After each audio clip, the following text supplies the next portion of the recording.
Hello, welcome to a CSIS fireside chat on Air Force acquisition. I'm Dr. Cynthia Cook, Director of the Defense Industrial Initiatives Group here at CSIS, and I'm very pleased to be joined today by the Honorable Mr. Andrew Hunter, who is the Assistant Secretary of the Air Force for Acquisition, Technology, and Logistics, along with my colleague and Deputy Director, Greg Sanders, who is worked with Andrew for many years here at CSIS. The topic today will be a discussion on Air Force acquisition, on navigating competing risk factors, including the risks of inaction, while trying to bring innovative capabilities to the warfighter. So, welcome. Thank you. Pleasure to be here. Thank you. So why don't we start off with a quick introduction of both of our fellow panelists here. First of all, Mr. Hunter became Assistant Secretary of the Air Force for Acquisition in 2022. And in his role as the Air Force's key acquisition executive, this means he has oversight of acquisition and research and development for Air Force systems. He's also the principal advisor to the Secretary of the Air Force and the Air Force Chief of Staff for efforts on the part of the Air Force to modernize warfighter capabilities. Before his current role, Mr. Hunter was here at CSIS as the Director of the Defense Industrial Initiatives Group and a Senior Fellow, and where he also had several roles in the Department of Defense before that, including as the Director of the Joint Rapid Acquisition Cell, and he also worked on the Hill in the House of Representatives. Mr. Hunter has a Bachelor of Arts degree from Harvard University in Social Studies and a Master's of Arts in Applied Economics from the Johns Hopkins University. We're also joined today by Mr. Greg Sanders, who has written extensively on issues in the Air Force acquisition portfolio, including on modular open systems approach. His work frequently is shaped by the question of how to manage risk in acquisition, and he and our colleague Audrey Aldisert have a new piece out today on how burden sharing and open systems can help achieve affordable mass. So with that, we're pleased to be able to hold the conversation with Mr. Hunter, and given our long history together, we can refer to each other by Andrew, Greg, and Cynthia, I hope. So let's start off. I'd like to give you a chance to offer some opening remarks. Well, thanks, Cynthia, and it's great to be here with you and with Greg, and it's good to be back at CSIS in friendly confines. I was listening, of course, as you introduced my responsibilities and you talked about fielding innovative capabilities. And the thing that I think is important to emphasize, and that Secretary Kendall always emphasizes, is innovation in and of itself is not enough, right? Mm-hmm. It's necessary but not sufficient. We actually have to field the capabilities that allow us to win in the conflicts that we are expected to be prepared to engage. So they need to be innovative. Yes, but they also have to be able to achieve certain warfighting objectives and outcomes. And that really has been one of the central mandates that he took on as secretary, and that as his assistant secretary and his lead for acquisition for the Air Force. And as you know, I have a colleague, Mr. Calvelli, who does the space acquisition side. So he has a similar mandate that we have taken on to make sure that we're fielding those capabilities and delivering those capabilities and delivering them on a time frame that allows us to keep pace with the pacing challenge, China. And as I like to say, the pace of the pacing challenge is really fast. So we have to be able to innovate, but we have to be able to innovate and field the right things. We have to be able to field them at the right time. And that's the hard part, right? Innovation itself, not hard to do. There's tons of innovation in the private sector. There's tons of innovation in the defense industrial base. Innovation is not our challenge. Our challenge is making sure that the things that we're fielding are the things we truly need. And also, the challenge, of course, is having the budgetary resources to field all of those things. And we have challenges on both sides of that balance, if you will. Making sure that the things we're buying are the right things and making sure that we have enough money to buy them. Tied into that, of course, is also the challenge of we own lots of things, and owning things costs money. And so sometimes it's necessary to divest to be able to afford to modernize, and we do as much as that as we can. But of course, there's limits on that, both practical and political, that come to pass. So for me in the acquisition world, what's critical is how we go about that task. I rely on the secretary and the chief and the many folks on the requirements community and the operational community who advise the chief to point me in the direction of what are the right things, and we support them with engineering analysis. We support them with as much as we can to support operational analysis to point us at the right things. And then my job is to then field those things in the right time frame.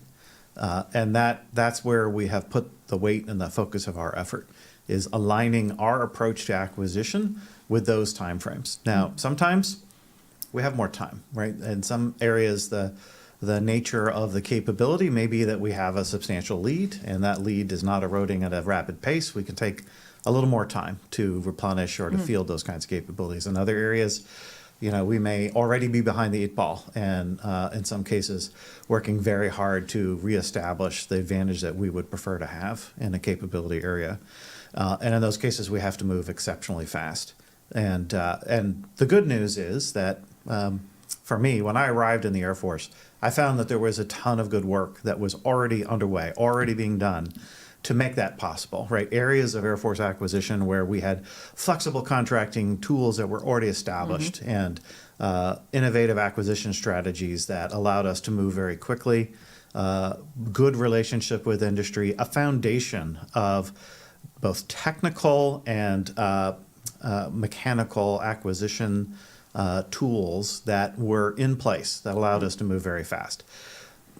In some places, right? Not universally across all of Air Force acquisition, but in some places. The Rapid Capabilities Office, an organization at Air Force Lifecycle Management Center called the Agile Development Office, really pioneered a lot of very innovative approaches, and we're doing really good work.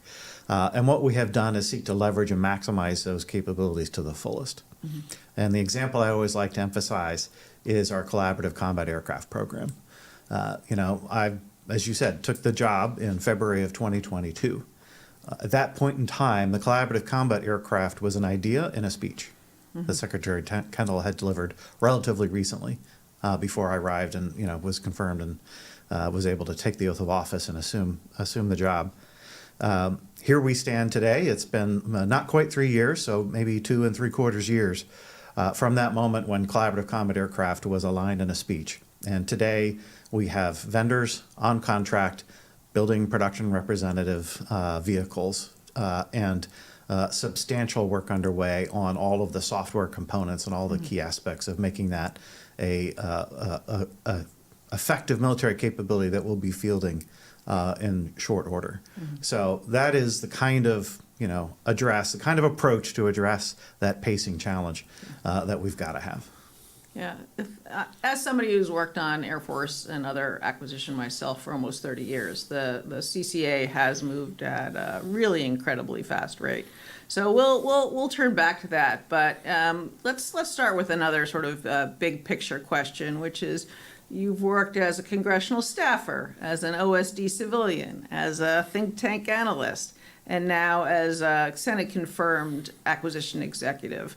And you're also working with Mr. Kendall, who himself has really a long and amazing acquisition background. So with that in mind, coming into the Air Force, what was the most interesting or surprising thing that you found? What really made you think, wow, this is great? And what made you think, I'd like to work on that to bring this into the next century?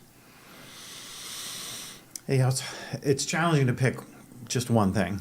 I said the biggest pleasant surprise was what I've kind of started to outline, which how much work had already been done to lay the foundation for the kind of rapid capability fielding, capability development, innovation that was required. I was not aware, because a lot of it was happening, in areas that don't get a lot of publicity or a lot of attention, just how much progress had been made and how well those tools had been trialed and tested and prepared. That was the good surprise.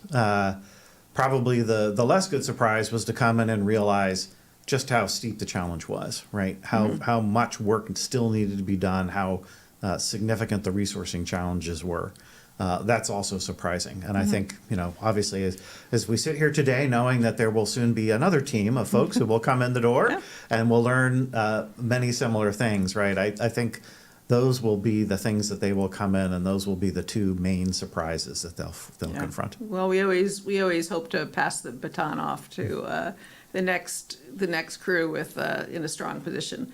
Greg, I think you had just to set you up. I think you have a question on one of your and Andrew's mutual interests. Yeah, so acquisition can often seem like an arcane or inside baseball topic.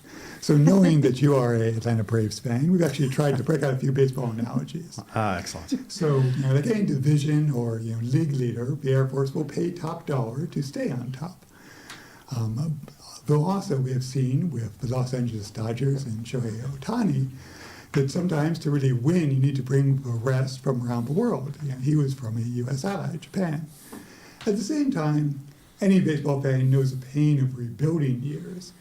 And they'd say that sometimes the U.S. manufacturing gap with China feels a little bit like that, as we try to strategize to catch up, consider what Moneyball tactics might work. But when you try to make these topics accessible to the American people, baseball fans would know, how do you lay it out?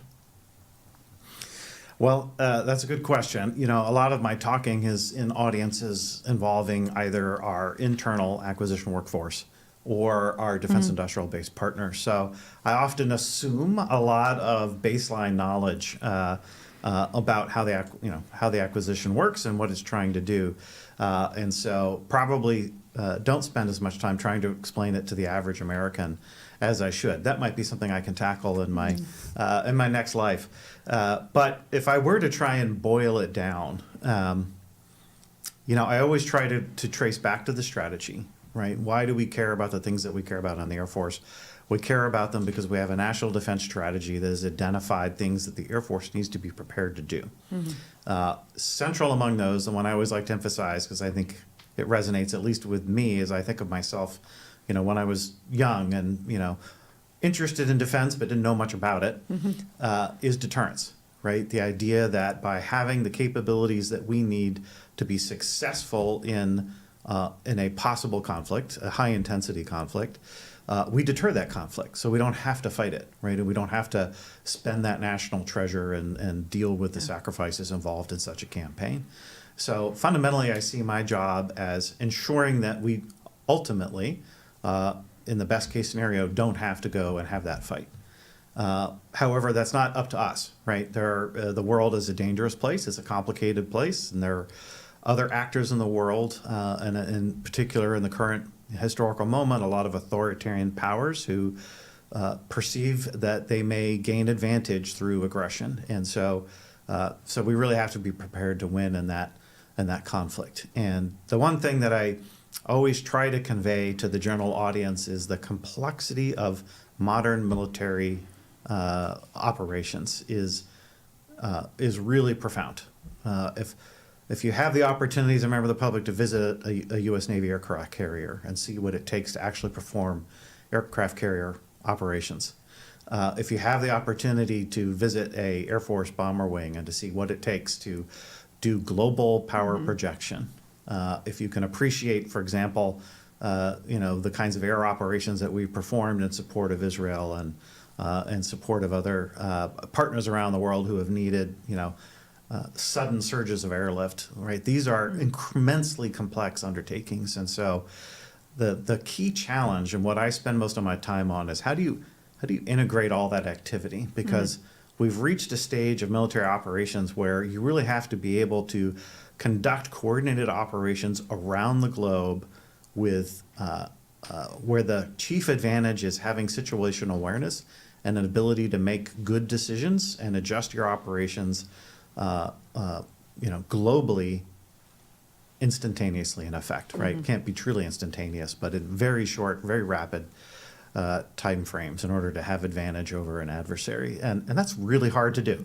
But that is the focus of so much of our modernization, enabling our different systems to operate in that way and to communicate with each other, and then the network that connects them, what we've called the DAF battle network that we're building through our program executive officer for command, control, communications, and battle management. So that is tremendous architecture you've described of capabilities. You know, we don't send a fighter, we don't send a bomber, you know, we don't use a single capability. We operate as a set of capabilities, and those capabilities rely on a pretty strong defense industrial base. The U.S. defense industrial base has gotten a lot more attention since the U.S. started supporting Ukraine in its self-defense against the Russian invasion. The level of munitions expenditures and the lack of U.S. stocks or potential lack of U.S. stocks were really got a lot of attention about that time. So we all know that a strong industrial base is key for munitions, for really across the entire suite of U.S. capability. This year, the Department of Defense released the first ever National Defense Industrial Strategy, which looks at industrial base issues. What actions has the Air Force specifically taken to strengthen the industrial base, and how have you coordinated with OSD's efforts to strengthen the industrial base and make sure that it's adequate to deter our adversaries? Yeah, there's, I would say, two main thrusts there. And first of all, strongly supportive of the National Defense Industrial Strategies. You know, I've been an advocate for having such a strategy formally for some time. And in fact, what I always like to say is you always have a strategy. The question is, do you actually acknowledge it or not? Yeah. Do you actually understand what your strategy is? There's a strategy implicit in the way that you actually engage with the industrial base and the way you spread your investment. There's an implied strategy. Now we have a formal strategy, and I think it's a good strategy. And then the challenge is to actually execute it, to live up to it, and to execute it. In the Air Force, we've really gone after that in a couple of ways. One is in our reoptimization for Great Power Competition initiative, where we looked hard at the way that we organized for capability development, right? Yeah. Capability development meaning understand something that we need and acquiring it.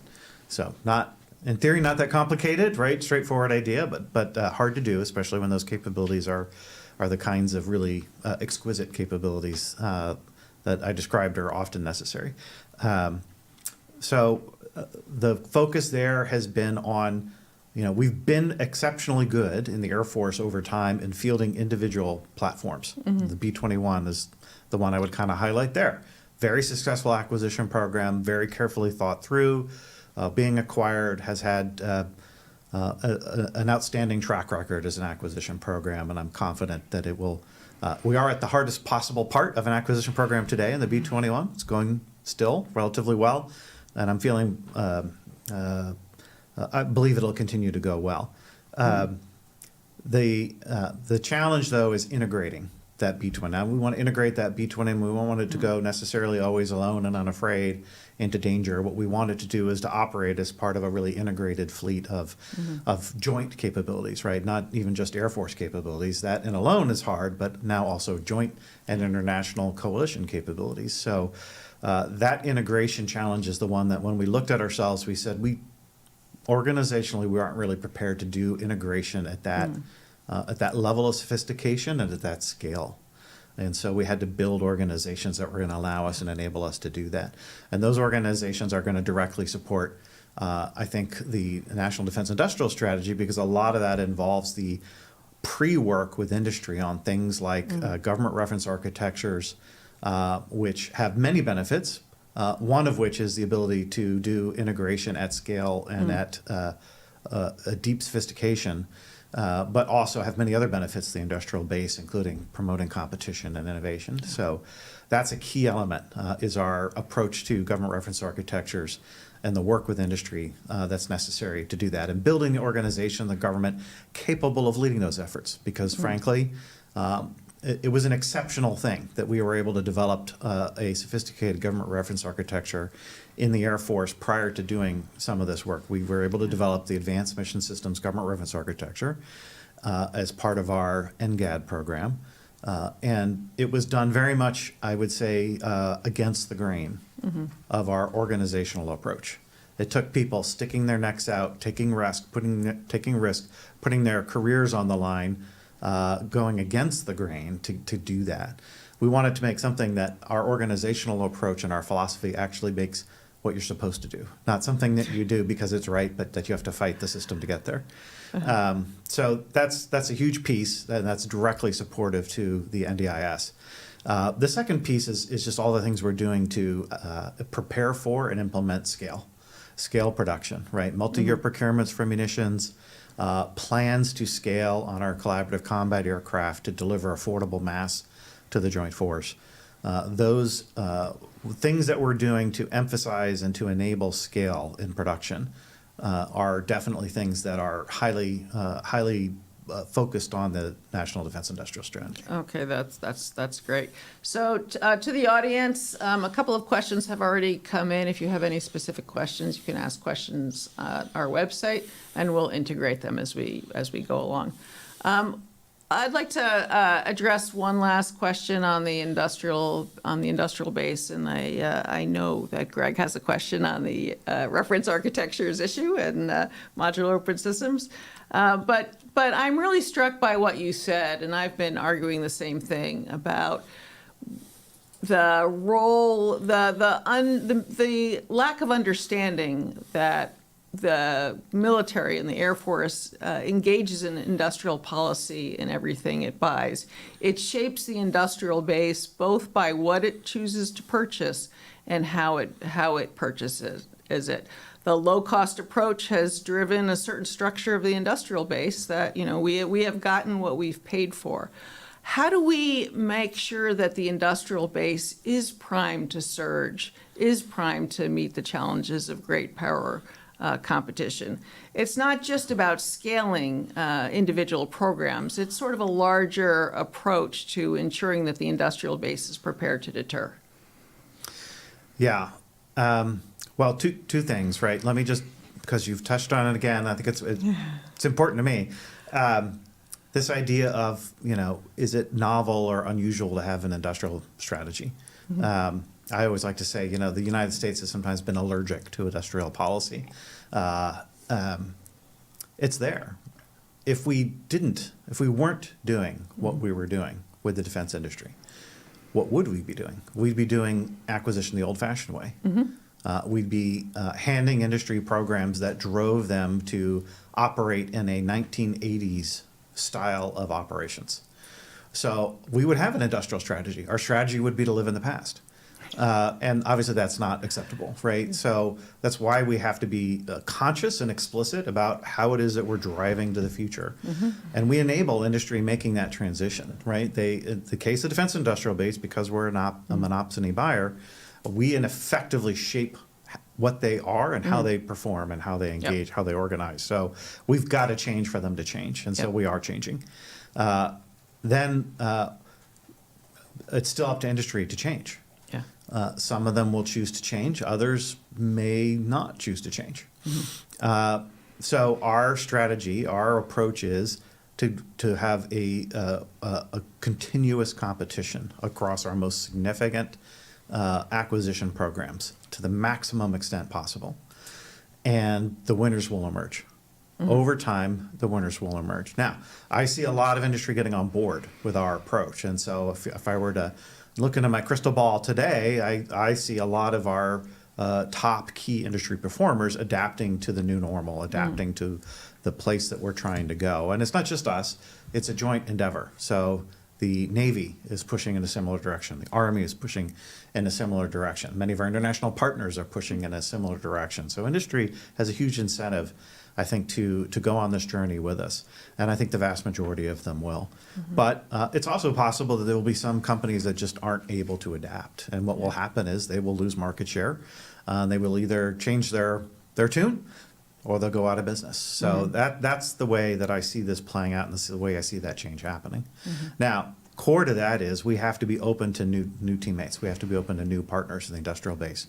And we are. We've gone to significant lengths to make our strategy such that we are very open to onboarding new competitors as they emerge and as they demonstrate that they have the capabilities that we need. We can onboard them into our programs, even as those programs are well underway and ongoing. And that is not the way it has often been done in the past.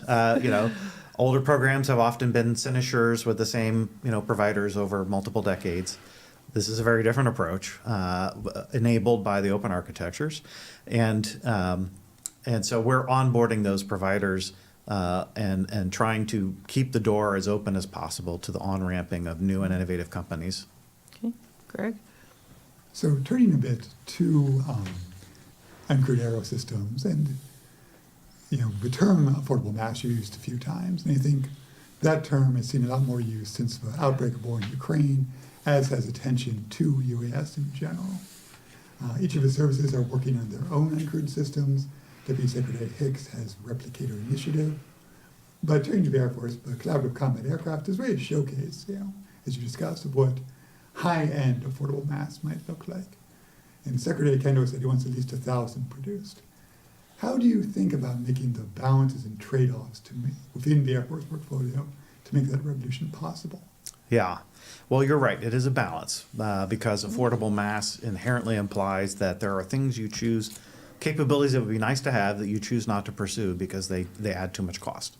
And we try to live within a set of parameters that we believe constitutes affordability.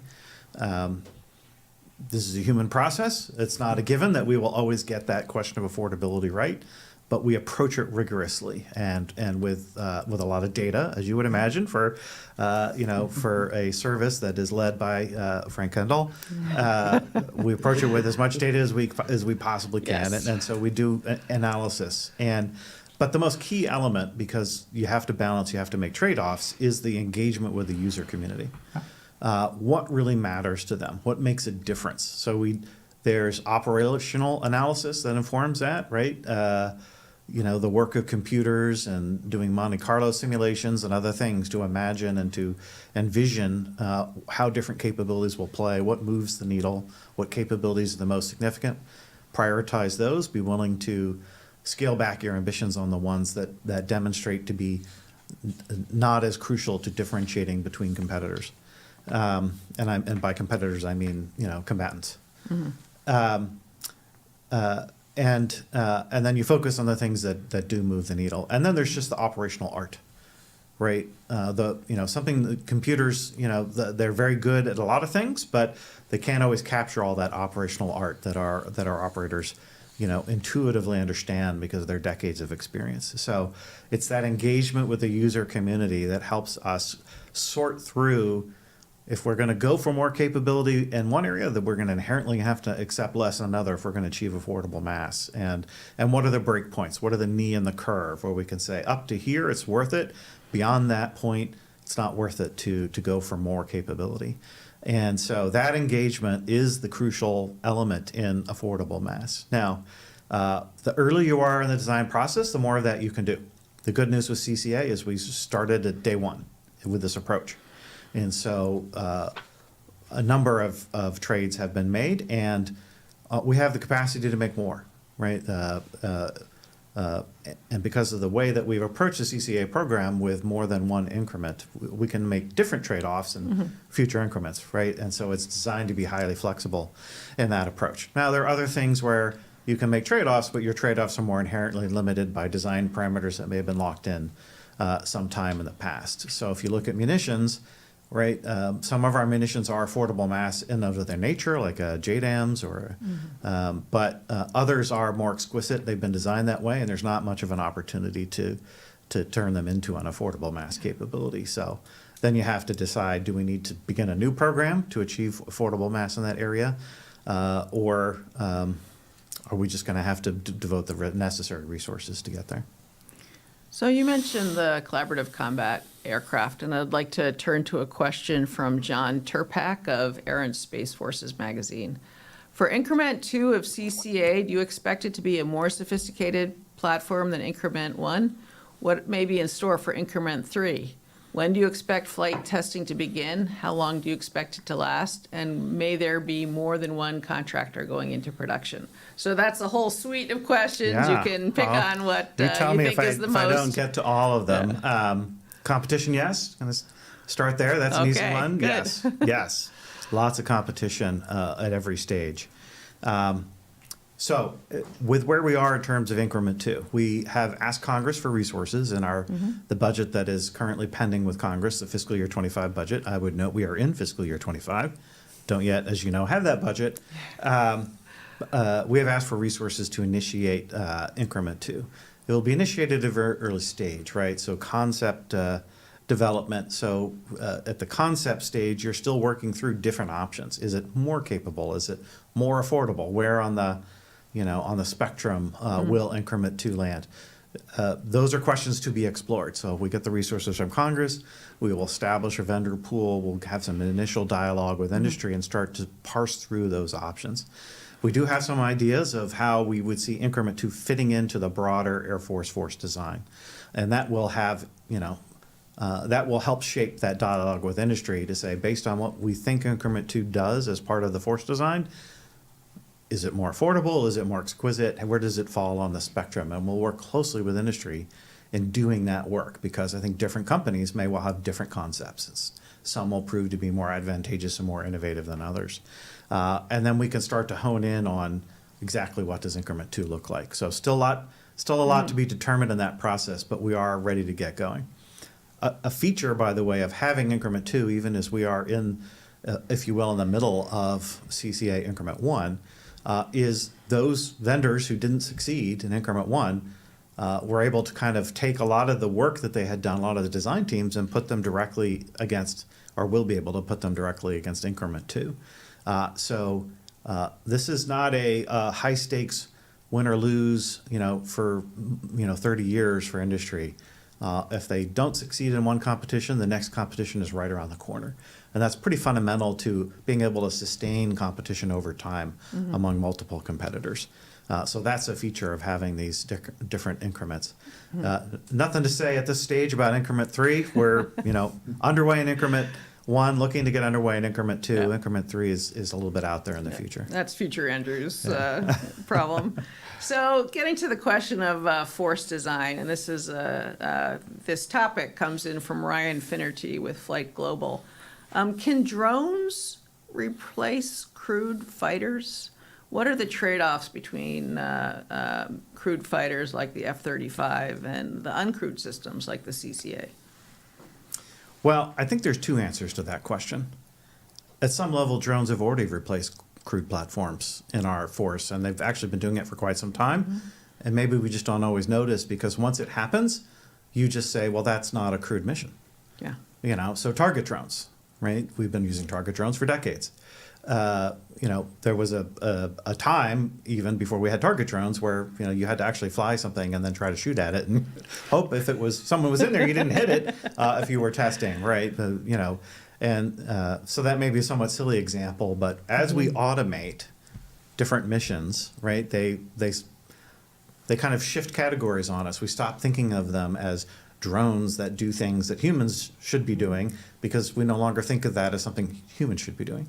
So from one perspective, you look at it and say there's lots of things we've already, in effect, automated that humans used to do and that they don't do anymore.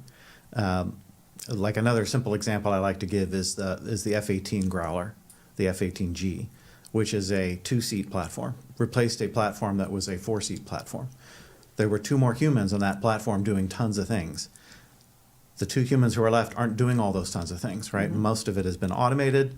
You have a pilot, you have a electronic warfare officer who's not doing the work of 3 people like previously was the case. So there's a ton of automation that we've already done. And so I guess I'd push back in some sense on the question, because yes, we replace humans with automation all the time in specific ways.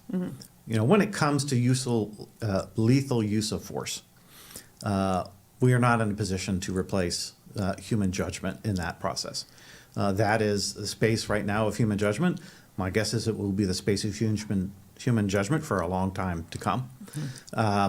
But there's still a lot that we can move over into the automation space that doesn't involve lethal use of force. So an aircraft getting from one area, takeoff and landing, more opportunity and space for automation in that space. Getting to a rally point, getting aircraft to a rally point, lots of opportunity for more automation in that space. So there's many parts of a typical mission where we can leverage autonomy to do more on the machine side of the equation. And that is what we're working to do, right? Working to do much more of that. And within the parameters of a human in control of use of lethal force decision, the ability of the collaborative combat aircraft, right? The collaboration piece is that integration with the human who's making the most significant decisions with human judgment in that process. But much that we can do to leverage autonomy to make the use of the human judgment as effective and as targeted as possible. Okay, I'm going to ask whether there are any specific acquisition challenges related to uncrewed systems, but I also want to turn the mic over to Greg, who may have some additional ones as well. So you've already raised government reference architectures and an important decision to actually make an investment in those, which can be an enabler both for competition and international cooperation. So these architectures tie into modular open system approaches, or MOSA, and that gets to the larger commercial approach of open interfaces that lower the barriers to entry, so Android, phones, IBM PCs, etc. So what risk do MOSA and government reference architectures address, and do they introduce any new challenges?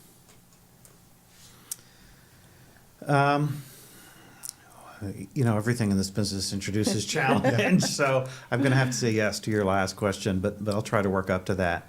Let me talk a little bit about how I'm envisioning the government reference architecture space. Yeah. Part of our Reoptimizing for Great Power competition was expanding on this idea of what we're calling an integrating PEO. A classic PEO is responsible for a program. And programs, in the Air Force at least, have historically been aligned in our platforms, right? An aircraft with an aircraft designator, a B-21, there is a B-21 program. Everything that goes on a B-21 is managed by a B-21 program manager. What does the B-21 program manager care about the rest of the Air Force? In many cases, very little, because they're focused on their job. Now, I'm exaggerating for effect, right? There's lots to care about, and we care about our global strike operators, but you get very focused on what your responsibility is as a program manager. The idea of the integrating PEO is someone whose responsibility is all that other stuff, right? The interconnections, the architecture that enables operation across a force, dissimilar platforms that have never been asked to work together in the past over global span of distance. And so we created a PEO C3BM, and we designated, when it was created by Secretary Kendall, an integrating PEO, recognizing that this would be a PEO who would set standards and define interfaces that other PEOs would have to follow. That's a little out of the ordinary, because in the past the perception or the fact was PEOs reported to the Service Acquisition Executive, currently me, and they didn't listen or wouldn't take direction from anyone else. Now that's still going to be technically true under our integrating PEO construct, from the perspective of the integrating PEO is working for the SAE and is doing those standards and interfaces under SAE direction and authority. And so, in effect, when it's established, it becomes SAE direction to the PEOs as well. And so you keep your acquisition chain of command clean and tidy, which is something that we like to see in our military context. But these integrating PEOs have to operate through these architectures, and not all of our architectures have to be government reference architectures. They can be commercial architectures. There are many outstanding commercial technical architectures that we leverage every day, and that we should continue to leverage. And so we don't have to own all the architectures in the Air Force. We can leverage commercial architectures. We can leverage Navy architectures. The Navy is outstanding at doing complex architectures. An example of that is kind of like the Link 16 architecture, which the Navy developed long ago and continues to evolve and make better. And so we don't need to reinvent all that work the Navy did, which is outstanding. We leverage it. We hope they leverage our architectures, and they are. They have signed agreements with us to use our AMSGRA architecture as well. So that helps us with joint integration. It helps with allied integration, because allies buy both our platforms, and now they can interoperate with us as well. So there's huge power in these architectures. And then the question we've sort of been wrestling with is, where do we need those government reference architectures? The government reference architecture is an area where the government needs to be in the lead. And it needs to be in the lead because we need competition, because it's so critical to the success of our operations that we have to take a leadership role and we have to have the expertise to do that. And what we're trying to do is to define where are those critical areas where government reference architecture is required. And if it isn't somewhere already in the Joint Force, then we'll try and do it in the Air Force. Do you have follow-ups on that? Sure. And I should say also the other partners like our IC community partners are, have some of these and are good at it as well. Yeah, no, this is, I mean, that's a big, this whole open systems approach is a big interest of ours. And as I said earlier, Greg has a piece out on it today, so. Excellent. Look forward to reading it. So I think a follow-up there. We talked about the Joint Force. How does the Air Force think about the cooperation with allies and partners? We know that increment 2 of the CCA, Secretary Kendall said he tries to pull in more there. What models of cooperation are offered, and how are you trying to overcome some of the traditional burdens that include things like, export controls or classification that means that allies and partners can actually see easily what we might want them to work on? Yeah. So I'll give you a little bit of my perspective on this, and I will say this is an area where I think Secretary Kendall and I think quite a bit alike, and so we've had a lot of agreement on this. It's I guess it's as much his vision as mine, but I think of it as a common and joint vision that we have. Successful acquisition programs are exported. If you go through and you look at what are the most successful acquisition programs, they are all programs in which there was huge levels of allied export of those capabilities. It is hard to think of a capability you say that's one of the best things we ever did, but we never exported it. You don't see much of that. I think that's not accidental. I think there's actually a relationship, and going through the things you have to go through to create a program that's successful for export also forces you to do a lot of the things that make programs successful. And again, not always possible, but I think it's a lot of our best practices. Now, it doesn't have to be slow. As we've shown with CCA, we've postured to get to the ability to do export, and we've also moved fast. But you do have to know on the front end that you mean to do it. And that's why I make the point about if you really think of successful acquisition programs or programs that we export, it really gives you that incentive to say, so let's do it from the beginning. Because that's usually the big barrier, right? If you don't plan it from the beginning, it becomes time-consuming and expensive to try and do it later.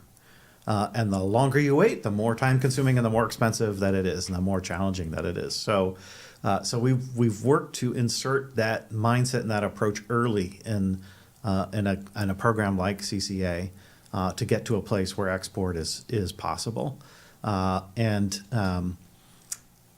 that's the approach that we're generally going for. And as you know, that's long been Secretary Kendall's position. He's put that in departmental guidance when he was the Undersecretary of Defense for Acquisition, Technology, and Logistics. And what we're also seeing is, as you know, it's not just the U.S.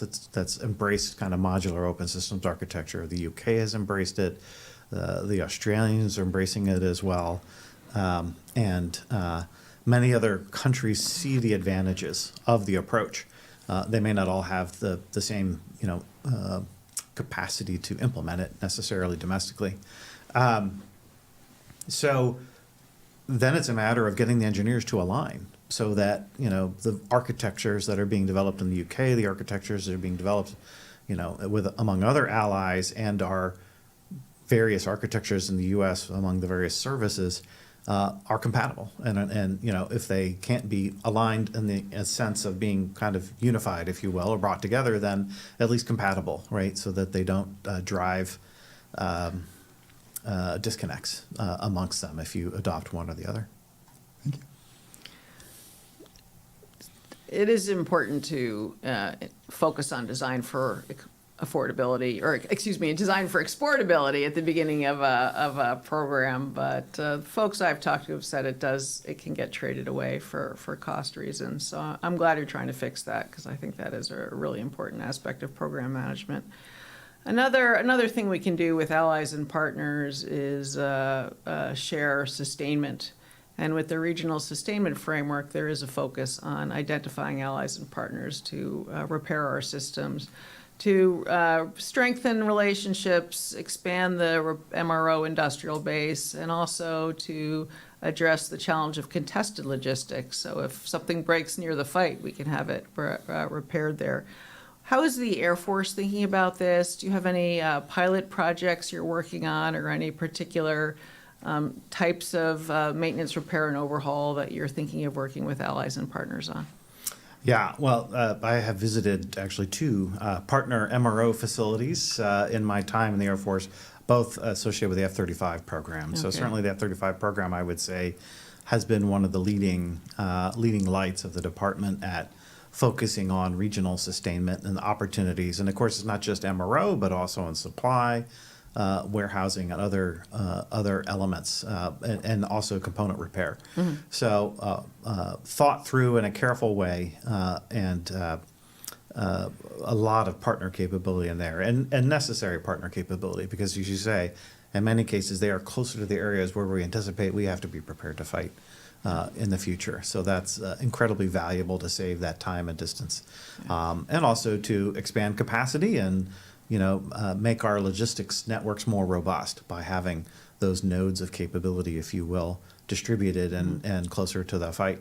So I have been impressed, I will say. So I've been to Italy to see their MRO facility.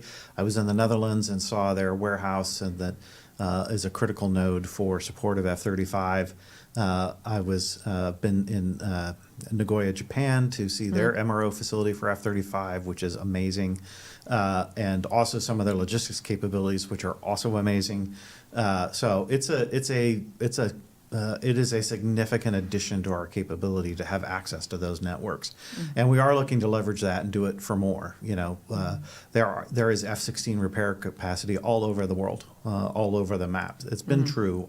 It is already true. It has been true for some time. Yeah. We haven't always prepared ourselves to be in a position to leverage it when we need it. So a lot of this is not even about creating something that isn't there. It's about leveraging that which is already there, creating the the contracting mechanisms or whatever mechanisms we need to have, access and other things that allow us to access that which is already there. Or just getting it ready in advance of any potential fight. Yeah. So it's part of deterrence to have those relationships. So one other sustainment question. The CCA, inherent as you described, has a good number of variants, and both to allow for competition and specialization. But how do you think about the sustainment challenge we can come with a more diverse set of platforms? It's a good question. So I'd say there's two sides of that pivot point. One side is we anticipate a much simpler sustainment approach to CCA. So if you think about when we fly our platforms in the Air Force, what are they mostly doing? Well, they're mostly doing training. The training is mostly for the crew, the pilots, the maintainers, and other elements of the support crew. CCA, you don't necessarily have to have that, right? The computer is the crew in that scenario. There's going to be some ground crew as well, but it will not be the case that every CCA has to routinely fly for training purposes, as you would see with a crewed platform. So I think we expect that the support approach, the sustainment approach to CCA will be simpler. It'll be simpler because you're not doing some of the things you would do with a crewed platform, as I described.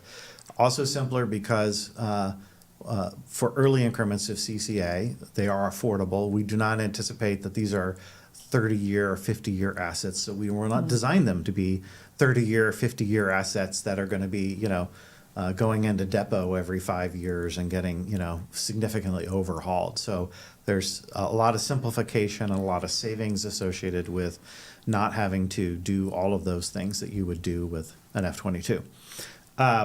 But as you say, the diversity of variants, there's going to be some complexity on that end of the spectrum. So there'll be some cost associated with that. On the balance, my expectation is sustainment costs for CCA are likely to be lower than a crewed platform, and I would expect by a reasonable margin. But I say that our costers have to really, dig into that, and they're very good at doing this sort of analysis and understand those implications. So more to come on how that plays out. As a cost analyst, I appreciate that. So I'd like to turn to another system that Frank Wolf with Defense Daily and Brian Everstein of Aviation Week both ask about, which is the NGAD. Can you give us an update on that program? I know the analysis has sort of put a pause on doing a quick acquisition on that. So can you just give us an overview of that and any other future programs you may be thinking about, like the next generation aerial refueler or any other big picture aircraft programs? So on NGAD, as you say, we've been on a pause, doing analysis to understand how does it fit into the broader Air Force design. Do we have the right design that we had developed through the NGAD program for the and what we call the NGAD platform, kind of the sixth generation fighter? No outcome yet on that debate. A lot of very good analysis being done in a very rigorous fashion. I believe the chief has indicated that there are FY26 POM implications for different ways forward on NGAD, and so inevitably, right, a key part of that analysis will come when the FY26 POM is finalized, and that will happen next year. Okay. So not much more to say about that.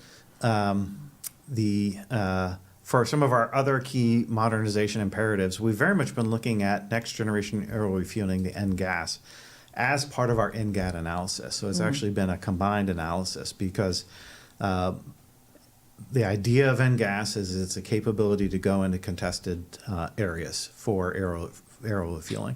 Okay. The kinds of capabilities it would be engaged with are things like NGAD in such a scenario. So it makes sense to look at them at the same time and to have complementary, if not even combined analysis of those things. And so we have been looking at NGAS. There's also an NGAS AOA, which has been underway at the same time. The NGAS AOA is very mature and is definitely reaching kind of the final stages. And so we've had insights that have come out of the work for the NGAS AOA and insights also to the rest of the tanker fleet and what capabilities it needs. And so I think some of those are things that will be pretty clear ideas of things that we need to do to enable our tanker fleet to support the joint force for the coming for operations that we see in the coming decades. Okay. But nothing hard that I can give you at this moment. Okay. Yeah. So we've talked a lot about things that fly in the air. I mean, it is the Air Force, but you oversee the acquisition of a lot of other capabilities as well, including software and sensors and so on and so forth. It's just so easy to pick on airplanes because they're cool. But can you talk about acquisition plans for other programs that you might want to share with the public? Yes. Well, we try to fly everything in some way or another. So even our sensors, right? We put them on airplanes, so maybe we put them on satellites, and then Mr. Cavalli worries about them. But a lot of it does tie back to air operations in some way, either as engaged in it or as an enabler to it. The nice thing about when you're looking at like the sensors world, that's an area where we see continuous competition being highly possible and highly effective in many cases. Also, you get, just the nature of digitization means that things that we once upon a time thought as very different are now pretty common. In other words, in the past you say, well, we have radios and we have radars and we have electronic warfare systems, and they're different companies that do them because they're very different kinds of specialties. Well, they're not so different anymore, right? And so you see that your electronic warfare companies are starting to get pretty interested at sensing capabilities, and they're getting pretty good at comms, and vice versa, right? So there is a a little bit of a blurring of the lines between different, what used to be separate sectors of the industrial base. Yeah. The good news there is more opportunity, from my perspective, more opportunity for competition. Let's get the best of the best engaged and working. Now, there are still areas where the technology is very specialized and the cutting edge is, the cutting edge of any field is usually not highly populated. It's a few of the bold and the brave who are out there on that cutting edge. So that's still true too. I won't get into which capabilities those are, but the historic ability of the Department of Defense to sponsor that work, to encourage that work, to enable that work, to resource that work is still highly relevant because we still have those, edge cases. And they're very important edge cases. They're not marginal cases. But we are increasingly able to drive towards more commonality, more competition, and in many cases more affordability across a range of sensors, comms, and different techniques, non-kinetic techniques that the force can leverage. And so that is a really exciting area of engagement for the Air Force. We have restructured our PEOs a little bit as a result of that. That was one of the outputs of our reoptimization for great power competition. We created a PEO for electronic systems. We had not had that. We hadn't had anyone who was focused directly on those challenges. We re-envisioned what our PEO that had previously been doing a very broad grab bag of things, including command and control, networks, and a lot of other things, and created a PEO for cyber and networks. So we have more focus on cyber and more focus on revitalizing our networks, but also defending our networks. And very importantly, and I talked earlier about engaging with the user community and how important that is. These PEOs are more clearly and readily and easily tied to a specific user community that they can collaborate with, because that was one of the most significant achievements of CCA, was the tight coordination with Air Combat Command. And, if it hadn't been true, right, if we hadn't had that tight coordination, we wouldn't have made the rapid progress that we did. It was a necessary condition that ACC be all in and a true partner in that effort, and they were. So I appreciate that description, because it sounds like you've really thought about the ecosystem for acquisition and the specific acquisition programs and the PEOs. So we are running out of time here. I will ask one last question from the audience, and I'll also turn it over to Greg for his last question. This has come from several people, including Michael Marrow with Breaking Defense, which is really looking to the future. And we'll see a new Air Force acquisition executive sometime within the next year. What do you think the biggest challenges he and she or she will face, and what do you expect, or what do you hope that they take into the future from what you've been able to do? The challenges will be, the two surprises, I guess, that I discussed, right? Yeah. The resource challenge. Always. What we struggled with, and what we continue to struggle with, and what I think what we will continue to struggle with is, if the Fiscal Responsibility Act shapes the resource posture of the nation, we will not be able to fulfill the National Defense Strategy. The National Defense Strategy shapes what we decide we're willing to invest. We're going to go on a different path. We're going to increase resources for a number of parts of the DoD, most especially the Space Force and the Air Force, and then that will be less of a challenge for my successor if that is the case. Unfortunately, I lived largely in a Fiscal Responsibility Act world, and that has been challenging. And we're still in that world for the time being, and that's a huge challenge. The other challenge will be, we have created organizations to do this sophisticated integration mission. We have some excellent people to drive forward on that. It is still incredibly hard. I think we've got the right approach. I think we've got people who can hit it out of the park. Okay. You're still going to have to swing at the pitch and make contact. And so we've had some wins in my time, and I'm proud of them. I'm proud of the team that did that work. But there's a lot still to be done. And so integrating complex mission threads to enable to continuously enable, right? To enable today, to enable tomorrow, to enable in 5 years, to enable in 10 years. And there's a different way you do it in each of those different timeframes because of the way that the threat is evolving and the way that our capabilities are evolving. So it's a continuous challenge and huge work still to be done. But I will say, I will take pride in the fact that I think I'm leaving an exceptional team for my successor to work with. I'm sure you are, and I hear that the future challenges are also the enduring challenges. So we're at the ninth inning, bottom of the ninth, 3 on base, 2 outs. Greg? So you've ultimately had experience with acquisition, in the House, in multiple stints in DoD, multiple different administrations, and in different overarching acquisition priority areas. So acquisition reform might be pushing for speed in one case, cost another. So at the end of this tenure, has there anything about your view about acquisition that's really changed, either as someone that's studied it or implemented it? And is there anything that you think, those of us that look at acquisition should really be focusing on, going into the immediate future?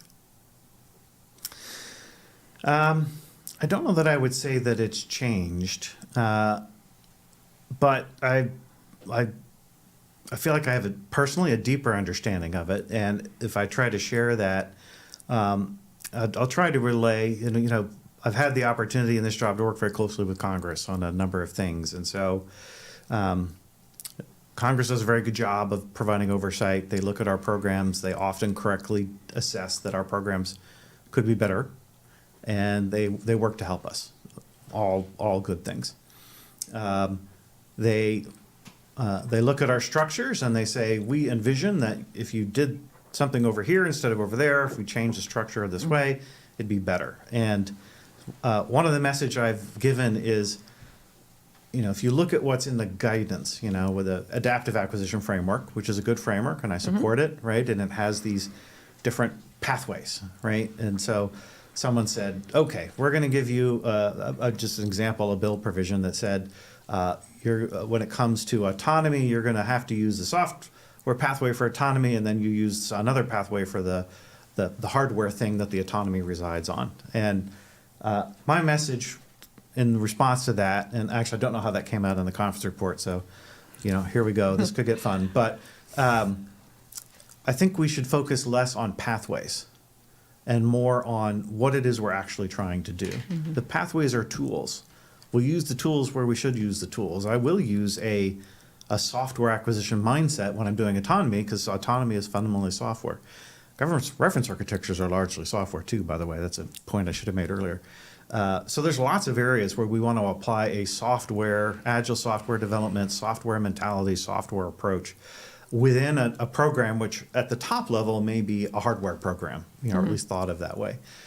But I don't need to say put one program in 2 different pathways, right? That's an unnecessary level of complexity to impose, sort of 2 sets of, bureaucratic requirements on one program.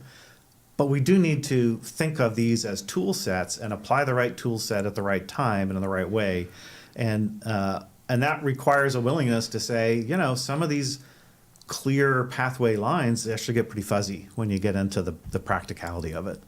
And very few software programs don't have some hardware elements and vice versa. So you just have to be a little bit flexible in your mindset. I said earlier, I think it was last week, if it could be the case, and it can't, but if it could be the case, if everybody could be director of the Joint Rapid Acquisition Cell before they become an SAE, I think it would be really helpful, because what it does is it prepares you for the idea that you should be prepared to waive every rule to get the job done when that is what needs to be done.